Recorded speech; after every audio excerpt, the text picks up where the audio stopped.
Well, remember a week ago, that was the Denver area, really in Aurora right now, just getting rocked by hail. It piled up, damaging trees and some cars.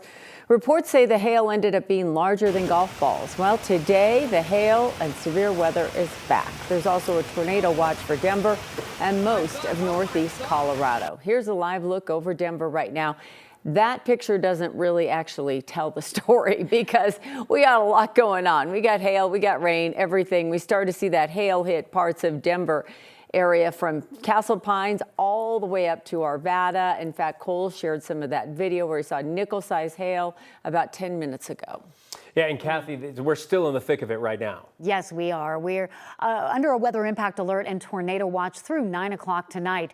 We have already had reports of hail over 1 inch in diameter, but some signs on the radar that some of these storms are showing rotation. And that tornado watch means there's shear in the atmosphere. So while large hail is our biggest threat, tornadoes, we cannot rule those out, including Denver, the Front Range, and the I-25 corridor. We're seeing a lot of cloud cover, heavy rain, a lot of lightning. It's kind of put our storm chasers back in their vehicles, which is a good place to be. When thunder roars, go indoors. This tornado watch includes Denver, areas around Fort Collins, northeast and east central Colorado through 9 o'clock tonight. Severe thunderstorm watch in southeastern Wyoming, western Nebraska. So if your travel takes you northbound on I-25 into Wyoming, the weather is wicked north as well. Right now in Denver, we have multiple severe thunderstorm warnings. These are the two warned cells.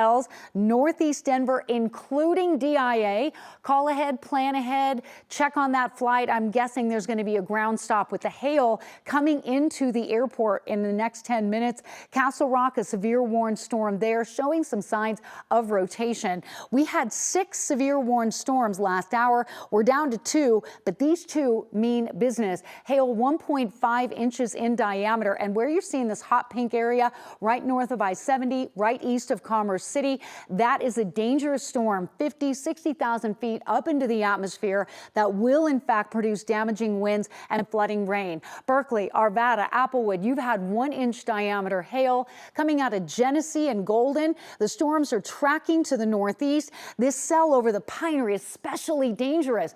Folks were reporting the lowering of a cloud, potentially a wall cloud, and large hail as this cell moves through Franktown, the Pinery, and heads right to the north and east of Ponderosa Park. If you're in this Douglas County, Elbert County area, we ask you to remain indoors. This is a very dangerous, severe warned storm, and it will continue to drop not only large hail and heavy flooding rain, but there's so much lightning. A new severe thunderstorm warning just now for the Brighton area until 4:45. The cell at DIA, severe until 4:30. This cell over Castle Rock, severe until 4:45. Again, storm movement from the southwest to the northeast. So know where you are, know where the storms are, and look at the cluster of hail reports coming in. 1 inch diameter hail in Jefferson County in Applewood, Arvada, Lakewood, a 1 inch diameter hailstone there. That is in Jefferson County. And to the south, we're starting to get some of these reports coming in as well. And so a lot of activity kind of triggered by a cool front that came in this morning, and that low level moisture is fueling the storms. Just enough heating of the day. These clouds are towering into the atmosphere. We have 5 or 6 hail reports outside of Carville with that storm system on Highway 287. Travel's going to be really tough there for the next hour. We have a level 2 out of 5 risk for weather that will be severe throughout the evening in Denver, but you go east to DIA, Deer Trail, and Lyman, that is level 3 enhanced. That means you got to be weather aware and you got to pay attention for the next few hours. This is a measure of the moisture in the atmosphere. When you see 50s and 60s in Colorado, that's like Midwest humidity and moisture. These storms are going to go. And Chris Bianchi and I are watching the modeling. We have concerns for supercell potential as some of these storms collide between Fort Morgan and Watkins heading into the evening, going late into the night, producing the potential for more than one tornado and large damaging hail. This is going to be kind of a long-standing weather event for us for the next few hours.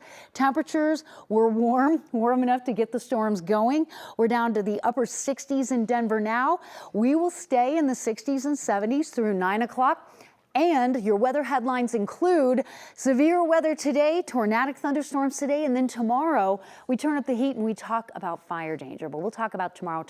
Right now, let's get to our intrepid storm chaser, Mark Salinger, in the vehicle because there's so much lightning. You're out by DIA. You are under a severe warned storm. Have you seen the 1.5-inch diameter hail they're talking about? No hail, and there's certainly no fire danger like we're talking about tomorrow right now.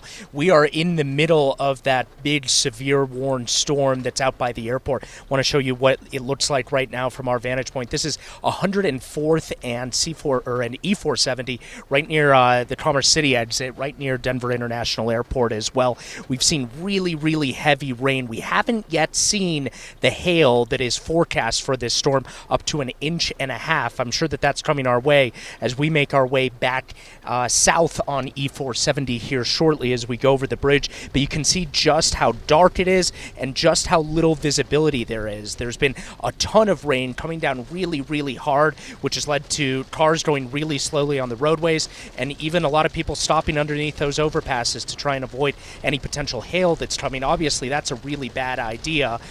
But the rain right now is what we're feeling as the potential for more hail reaches us in just the next couple of minutes. You can also see a lot of lightning as well as thunder, if you could hear that as well.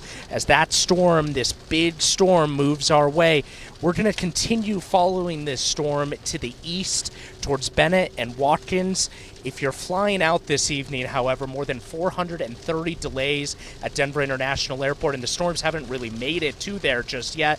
They're almost there or just reaching the airport right now, so I'm sure there'll be more delays as the evening progresses. Live on E470, I'm Mark Salinger, 9 News. Okay, Mark. Well, stay safe out there. We're glad you're in the car. Just keep us posted. I think there is a ground stop that DIA's posted to as well. Yeah, exactly, Kim. Not far from where Mark is. This is a live look at DIA where there is a ground stop in place. That'll go until 5 o'clock this evening. According to FlightAware, they've already been more than 400 delays and 2 cancellations. Broncos linebacker Jonathan Cooper appeared in court today following his arrest last week. He entered a not guilty plea on all the charges he faces. Officers arrested both Cooper and his girlfriend for domestic violence. According to the arrest affidavits, Cooper is accused of getting into a fight with his girlfriend over his phone. In the document, his girlfriend says she was lifted up by her neck and then thrown to the ground while trying to take the phone back. However, police say in the affidavit as well that she did not have marks consistent with being lifted up and thrown to the ground. Cooper's next court appearance is set for July 6th. We brought you last week. The man shot by Denver officers at a gas station is now out of the hospital. Jail records show the 35-year-old man was booked into the Denver jail. The shooting happened last Tuesday at the Sinclair station off of 6th and Santa Fe Drive. CSP says the encounter started with a stolen truck in Adams County. Officers from different agencies tracked it down to the gas station. They confronted the man they believe to be the driver, and a shooting followed. There's still no word as to what led up to the shots being fired. The suspect now has a court appearance scheduled for tomorrow. The Colorado Department of Corrections is allowing visitors again at all but one of the state's prisons after a deadly incident this weekend. The state is sharing very few details about what unfolded inside the Bent County Correctional Facility where 2 inmates died and another was hospitalized.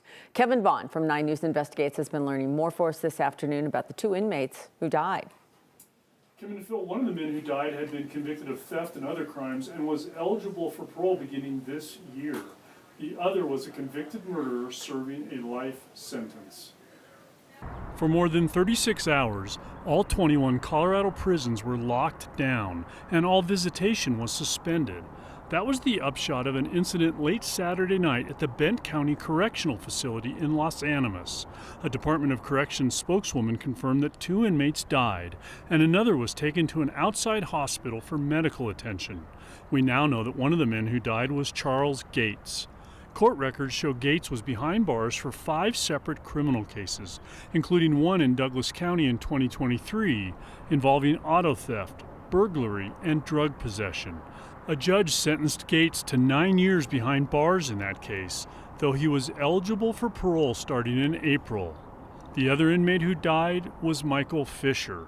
It was back in September 1996 that the body of Denise Ray Turner was discovered in a field in Westminster.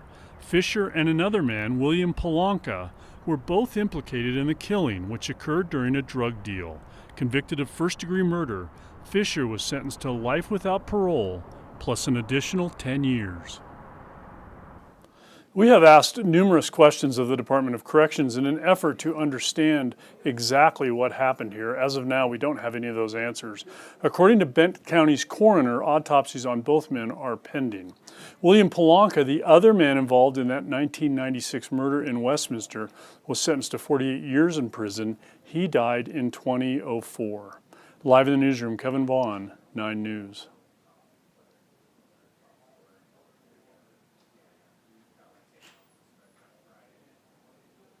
For the last, 36 hours? And then that was lifted, but they're just not telling us much about what happened in this case, for sure. Yeah, there's very little we know. We don't even know anything about how these men died at this point. The autopsies will tell us that at some point in the coming weeks. And will there be camera video or something like that that they'll be able to review? To be honest with you, I'm not sure how many cameras there are in this particular prison, so I don't know the answer to that. Okay, thanks. Kevin Vaughn reporting. All right, want to quickly address something. A lot of you in Denver right now are hearing tornado sirens that are going off. Those are errant. We do not have an immediate tornado threat in the Denver area. We have a watch, which means conditions are possible for a tornado.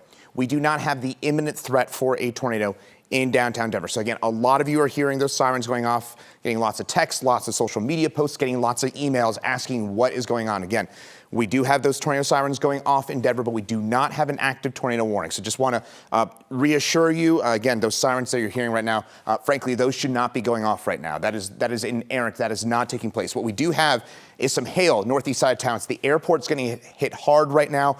We are seeing up to about quarter size, maybe up to $half size hail at the airport right now. Might notice that little white there right over the airport. There is a ground stop in place at DIA until 5 p.m. What a ground stop means is that incoming planes can't take off. There is very little activity going on at the airport right now, obviously with that hailstorm moving through. And then we do have some redevelopment here in downtown Denver right now. Probably some small hail with this storm moving through downtown Denver, and certainly some lightning, but that's going to be part of what we're seeing. And then also in western Elbert and far eastern Douglas counties, we got this storm, and might notice this little spike here. One thing that's a little concerning with this storm, and I think this is going to strengthen, is there's a bit of a V shape with this. V shape kind of like this tends to indicate that we're seeing a strengthening storm. So as this moves off to the north and east, this is one that could, as it moves into parts of western Elbert County, bring some stronger storms here within the next little while. Otherwise, we got several storms that are continuing to move their way off to the north and east, and then a lot of lightning as well. And this storm's starting to develop over downtown Denver right now. But again, my main takeaway here, and same thing I really want to emphasize, a lot of tornado sirens going off in Denver right now. There is not, to repeat, not an active tornado threat in Denver at the moment. We'll be right back.